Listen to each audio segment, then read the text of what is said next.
What's up, everybody? Civic fan here for Mustang Weekly Update number 32 on this Friday. So, what's new with the Mustang? Well, I'm back in the Mustang, which is nice. I really missed it for those few days that I didn't have it. And so the tire is on, everything's good now. As a follow-up to the whole fiasco that I talked about last week, I told the dealership, basically, I was like, I don't have much confidence in your service department if you can't even mount a tire right. And, I was like, what's going on? They said, well, it was a new guy, and they said that they were super busy that day and they had him put the tire on. And they said, obviously, for any other services, I wouldn't be getting some new guy. They would have a proper person, because, there is that EcoBoost recall that I talked about several weeks ago, and I'm going to be taking the car in next month for that, I think, whenever it's ready. And I obviously want someone that knows what they're doing, putting that kind of stuff on. So, yeah, I mean, the only thing that they did to, make up for the whole fiasco was that they just were like, we'll give you a free oil change. So, I mean, like I said, I don't want to make a big deal about it. It is what it is. It kind of sucks, but it's all good. Everything's good now, so no worries. Nothing more to complain about. So, yeah, that's it as far as that's concerned. The other update is the mod that I've been teasing over the past 2 weeks. There was a hold-up with it over the past week. They're very busy over there with everything they're doing, and something got, misplaced or didn't get sent out for whatever reason. So they're going to look into it and hopefully get it out to me here in a week or two. So sorry for the delay on that, but that is coming. It's a performance modification, and I'm very excited and eager for it. So that's coming up. One good thing, though, that I will be installing this weekend is Diode Dynamics. They do all kinds of great LED lights. I used their lights in my BRZ back when I had it, and they have LEDs for the Mustang. They have all kinds of great things, and so they sent me the interior LED conversion kit, as well as the reverse light for the Mustang, which is currently just the crappy normal incandescent bulb. They sent me an LED for that as well, so huge thanks to them for hooking me up. They also have the switchbacks for the turn signals there in the front, but the ones that they have currently, it makes the interior light bulb blink too quickly, and I'm waiting for the plug-and-play resistors that they're developing. So once those are done, then I will be putting those on the car as well, but for now, just the interior and the reverse light. So huge thanks to Diode Dynamics for hooking me up with the bulbs. I'll be doing the install video hopefully this weekend. Hopefully I'll have time to edit it this weekend as well, get it out as quickly as possible. They're very easy to swap, though. It should be very simple and straightforward, but I'll give my review on them and what I think of all the new bulbs. It will definitely make this interior more modern, because brand new style Mustang, you want it to look modern, and the older bulbs kind of, make it look a little bit more outdated. So all the LEDs are really gonna make the interior look a lot cooler, in my opinion.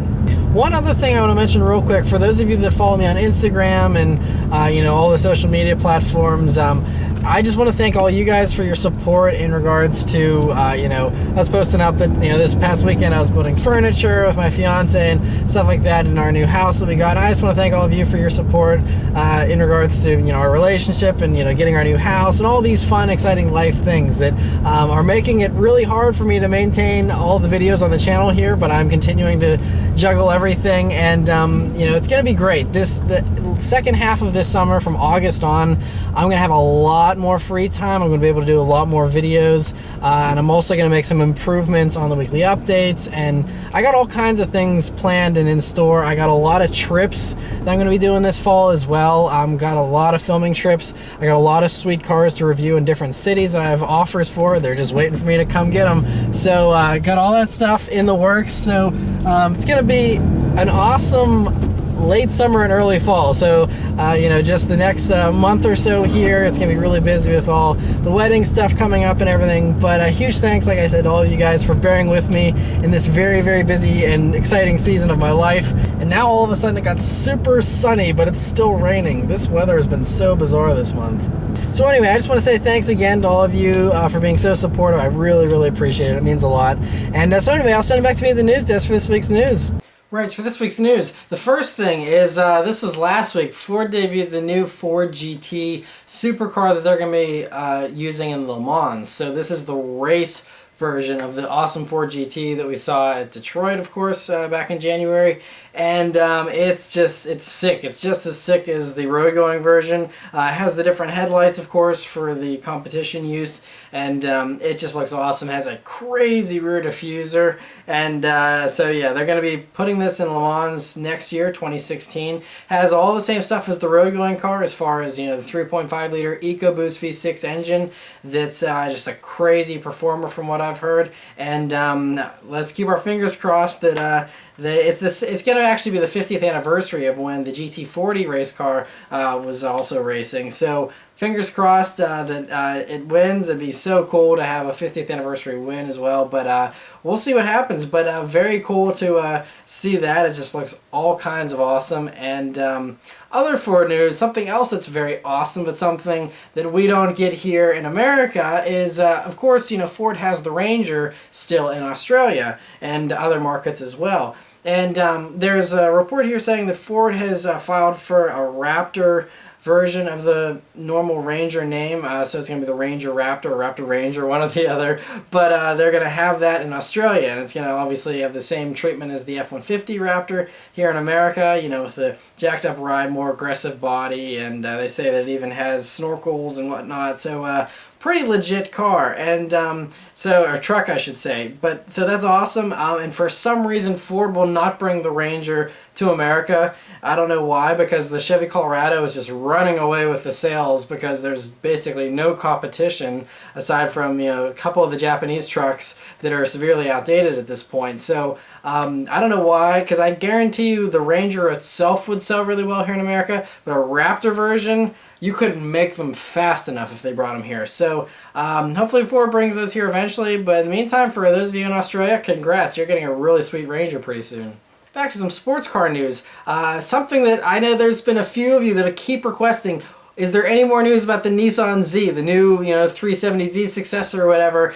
This week there's finally some news. So, at the Le Mans race, Nissan was there, of course, with their race car, and they got to cornering some of the big shots at Nissan in regards to the new Z. And so they questioned the chief creative officer about this whole thing, and he said that the IDX is basically completely dead, which we already knew, but he kind of confirmed that. In addition, though, what he's saying is that they don't want to do a 390Z. They don't want to do a faster, crazier Z. They said it's kind of, you know, it started off being a really cheap, affordable, not super fast little sports car back with the Datsun 240Z, and so they said that they're considering going back to basics, and they said this lineup, you know, going from the 240 to the 280 to the 300 to the, you know, 350 and then the 370, they said they kind of, it's going to reach an end where it's like they don't want to keep going with making it higher performing and, you know, larger engines.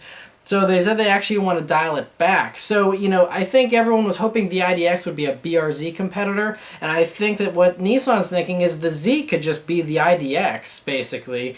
And I think that's a very good idea. So they're saying that it could be a smaller, lighter car that's cheaper, less powerful, which might scare some Nissan fans, but I think that's actually a great idea. And they said they don't want to clone the Miata or the BRZ or anything like that. They would do something on their own terms, and they said they want to do something really creative and unique. And when this guy was talking about that, he was pointing at the Nissan race car that they're entering into Le Mans. And so, you know, who knows what they're going to do, but it's looking now like it's going to be a 240Z kind of revival thing. If they do one at all, they say they want to do one eventually, they just don't know when. Other Nissan news, quick little thing is there's a report here saying as well that the 2016 Nissan Sentra is going to get a heavy restyling because they've been, you know, restyling all the lineup here little by little, and the Altima is set to get a restyle as well to make it more look like the Maxima that just came out, and they're saying they're going to redo the Sentra as well because it's fierce competition in the compact segment. And so I'm guessing it's going to look like a baby Maxima for the new Sentra, but I could be wrong. We'll have to wait and see what they end up doing, but that should be coming very soon. Other small car news is that Honda has confirmed that they're killing off the Civic Hybrid and the natural gas versions as well, which obviously weren't very hot sellers anyway. They fulfilled a very, very small niche of people that wanted these cars. Other Small car eco news here. Toyota is close to unveiling the 4th generation of the Prius hybrid that they said is going to have better fuel economy and look better and cooler. I'm not sure, how that's going to go as far as it's still going to be a Prius. Nothing against Priuses. They're very reliable and thrifty cars for those that enjoy them. But we'll have to see, as far as better looking, what they end up doing with it. But so yeah. There's no specific date yet as far as when it's actually going to be released, but it's coming soon. In more eco-friendly car news, Tesla, there's a report here saying that the Model 3, which is supposed to be the cheap Tesla for the masses that's coming in a few years, that's going to come in sedan, but also in a crossover form, which I'm sure makes all the investors happy, considering everyone wants a car, but they want to lift it up 2 inches, and in a hatchback version.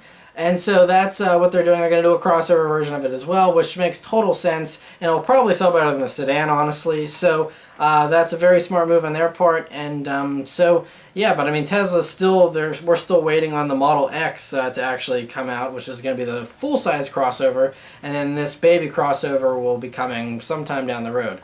So interesting to hear that. News from Jagger this week is they just officially revealed the 2016 Jagger XJ, which is just a refresh on the current car, but it has some nice upgrades. It has a new front bumper and has LED headlamps and full LED daytime running lights. Also, the taillight treatment has new LED elements in them as well, which look very cool. Has, updated infotainment, all that kind of stuff. General midlife kind of things. I mean, this vehicle has actually been on sale since 2009, so it's been around for a while. This may be the last update before an all-new version finally comes out, but it's still just an awesome vehicle, and so I think those updates are really going to help. And back to some performance vehicle news. Shelby of America, they're the aftermarket official Shelby brand, but it's not actually Ford themselves doing it. But Shelby, they build cars, of course, and they have the new Super Snake, which they always do for the Mustangs. And they just brought it back here for 2015 for the new body style Mustangs here. And this one has 750 plus horsepower. So there's going to be quite a few of these tuners now with Mustangs with over 750 horsepower. I just talked about the Hennessy one, just a week or two ago, and those, are already doing well over 200 miles an hour. So we'll see how high this one actually gets up to. But all these upgrades that get 750 horsepower, their package is 50 grand. So it's not cheap. And they're only building 300 of them, they said. Which is obviously understandable, but crazy to see that. Hey, I'm just glad to see, more faster cars out there, the better, so that's very awesome. And some cars that were spied this week. The main thing is the new Audi A5 was spied, along with the S5 version. And first, the A5, which you can tell, it's obviously heavily camouflaged, but you can see that it has a good amount of changes over the new A4 that's spied, and we still haven't seen that car yet. But it's looking like it's going to have a very similar shape to the current A5, so nothing radical changing. But it's going to have definitely larger, more aggressive headlamps, it looks like, in the front. And beyond that, we don't really know much, but it looks cool. The S5 version here looks even cooler. It's got larger air intakes on the front. The nose looks like it's a little more aggressive and more mesh-filled. And, obviously they'll have this typical S-line treatment to it. The S, though, they don't know what's going to be powering it yet. Now, this new version of the A4 and the A5, it's going to be, I think they said, roughly 200 pounds lighter than the outgoing model, so they're going to be leaner, better handling, I'm sure. And so in addition to that, though, whatever motor they put in it, the car's going to be faster just because it's lighter weight. But they're saying it could have a tuned version of the supercharged V6 that's in the same car currently, between 340 to 350 horsepower. I'm hoping for a little more, but we'll see what happens. And very cool to see they're out developing those. We know that the A4 is going to debut at Frankfurt here in September. They said that the A5 and the S5 could come a little bit later on, though, so who knows when we'll see that. But cool to see them working on them. And a quick little update from Mini. They have teased the new Clubman, and when I say teased, they just took a picture in dark lighting, basically, because you can see most of the car from this. It looks dirty, and So, I mean, I'm guessing it's going to be all-wheel drive, and, you know, it has just the Clubman badge there highlighted a little bit. But, you know, it looks about how you would expect it to look. It looks good, though. I think it looks very nice. I like the silhouette, and looking forward to seeing more. And one of the last things, a bunch of news from Mercedes this week. First is they debuted the new Mercedes-Benz GLC, which is the replacement for the GLK, which is their smallest SUV. If you consider, unless you consider the GLA an SUV, in which case the GLA is still the smallest. But anyway, the GLK, you know, kind of the X3 BMW competitor, they completely redid it. I think it looks really nice. It's very attractive, kind of has a little bit of a shooting brake style with the way they did the rear hatch there. I think it looks really good. It's got the same basic interior as the C300 on the inside there. Very beautiful, very classy, you know, typical Mercedes styling. And, you know, it's got all kinds of improvements inside and out. It's a totally brand new car, and I think they did a really good job on it. Other news from Mercedes is they officially priced the new Mercedes-Benz GLE, which is coming out here for 2016, and that's the car that's replacing the ML, or the SUV replacing the ML. And so it's going to be starting at $52,000, and that's great to see. I mean, that's a good price point, I think, and should be very competitive. The last Mercedes news is that there's a report here saying that Mercedes-AMG is considering using electric turbos for their smaller AMG cars. So the larger ones are always going to have the typical turbos and large engines, hopefully. But it looks like the smaller ones, they're considering the electric turbos. So think of the next gen CLA 45, GLA 45, all that kind of stuff. Maybe even for the, you know, C-Class cars, we'll have to see. But they're just considering it according to this report. But considering that Audi's using electric turbos here with their future performance vehicles, it makes sense that Mercedes is looking into it as well. And sounds like a great idea to me. So hopefully they follow through with that. It'd be very exciting. And the last thing is a little bit of Top Gear news. So if you follow the news at all, you know that Chris Evans was announced as the new one of the Top Gear hosts that they're going to be bringing out here, and it's the Chris Evans in the UK. For those of us here in America, Chris Evans, you think of the guy that plays Captain America. It's not him. It's this other guy who's a huge car buff, and I don't know much about him honestly myself, but from all the reports, sounds like he's a legitimate car guy, and should be a great addition to the show. We'll see, you know, how it goes. I still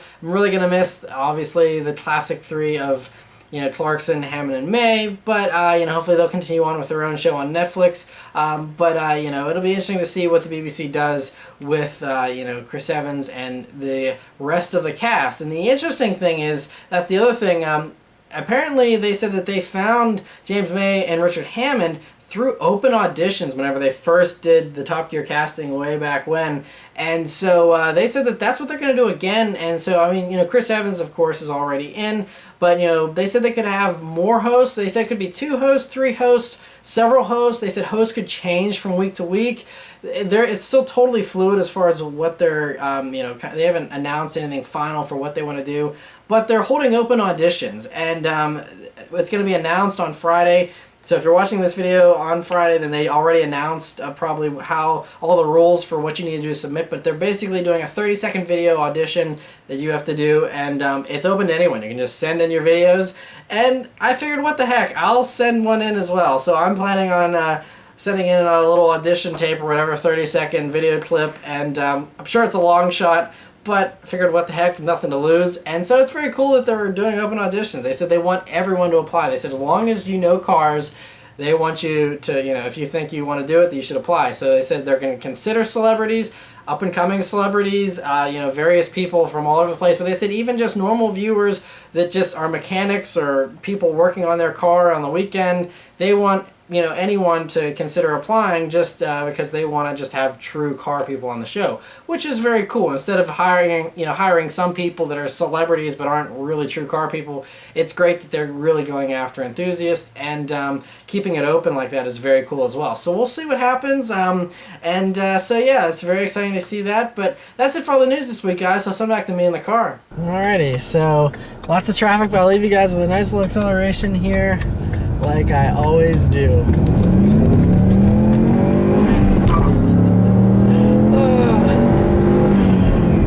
Fun.